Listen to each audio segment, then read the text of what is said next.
So this structure we're going to get into had gigantic cedar beams. Ancient Colorado. There has been recently discovered in the fertile valley of the Animas in southwestern Colorado the ancient ruins of a once extensive and populous city, indicating the presence centuries ago of a highly cultured and enlightened race of people.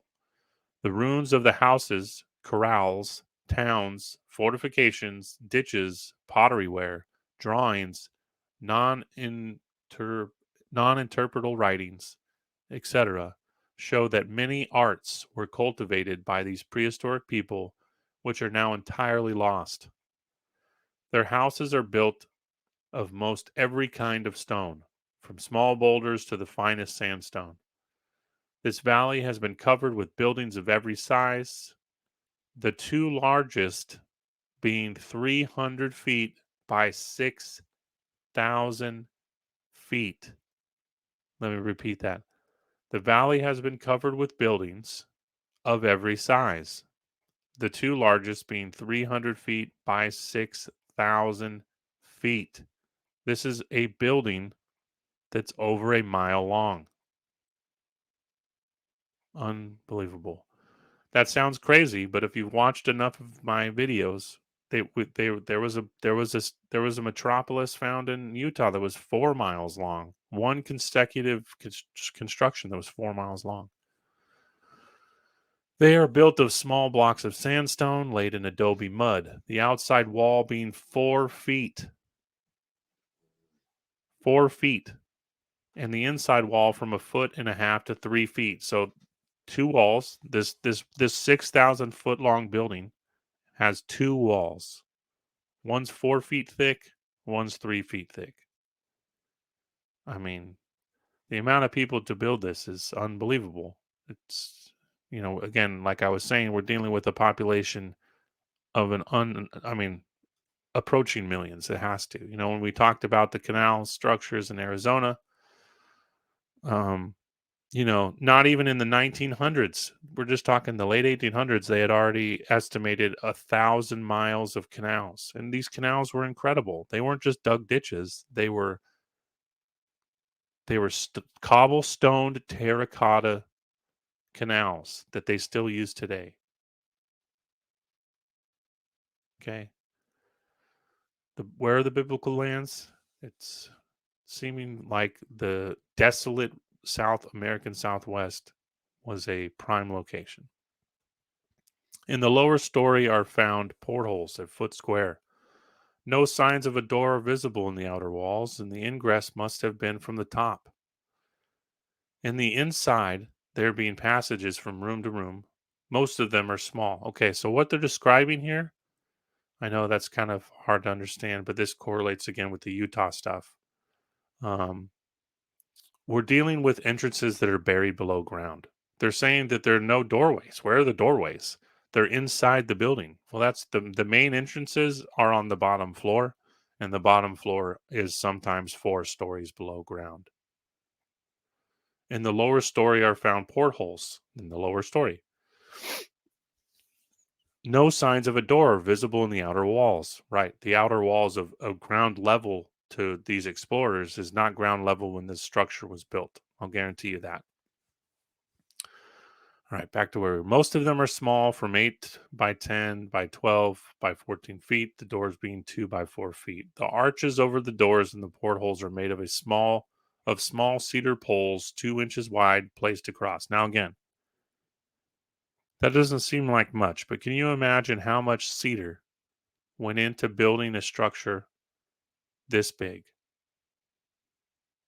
Okay, and remember it says that the two largest buildings are 300 by 6,000.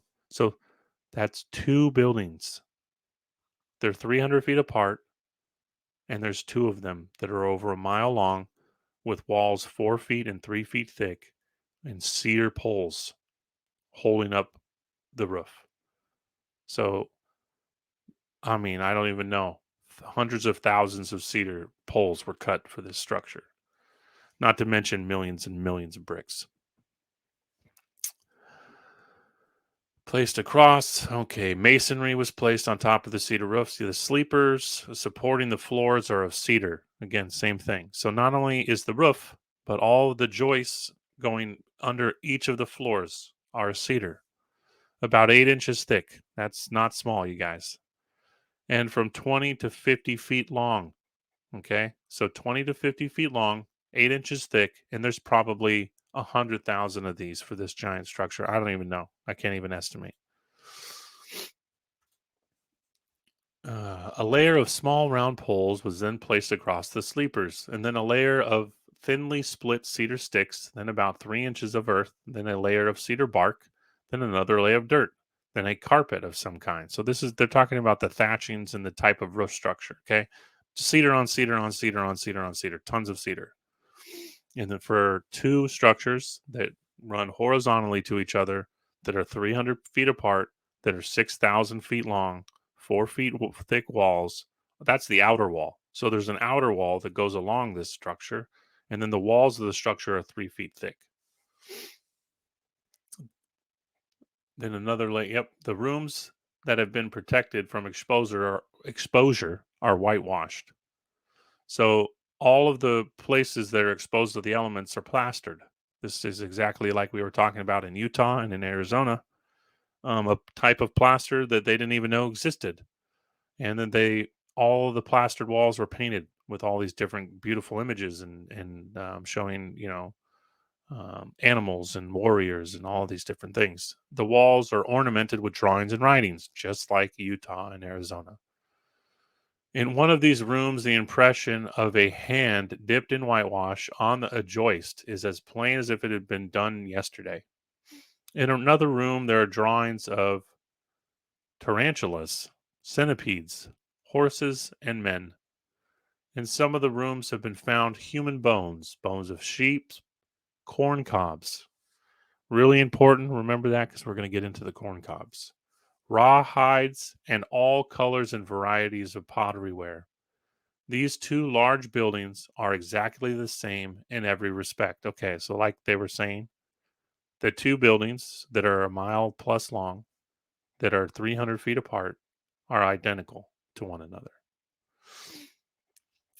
Portions of the buildings plainly show they were destroyed by fire, the timbers being burned off and the roofs caved in, leaving the lower rooms entirely protected. Old ditches and roads are to be seen in every direction, canals and roads. The Navajo Indians say, in regard to these ruins, that their forefathers came there 5 old men ages ago, 500 years, and that these ruins were there, and the same then as now, and there is no record whatever of their origin. So yeah, I would in it, 500 years. This article's the 1800s, so before the Spaniards, of course, and even the Spaniards talk about ruins in these areas. So but yeah, I wanted to kind of start there to just to help your mind's eye see again, we're dealing with the same type of unbelievably gargantuan structures. We're not dealing with these, when you visit, and I've been to Arizona, I've been to Utah, I've been to Colorado, I've seen these adobe places. They're tiny little places with like 4 or 5 rooms. That the rooms, I'm 6'4". I can't fit in any of this stuff. But these bigger places that you never hear of unless you dig into these articles, are gargantuan. Nothing even like that. Nothing like the cliff dweller homes. And the thing about the dweller homes that I wanted to really make a point of too is that those are like, think of those as defenses.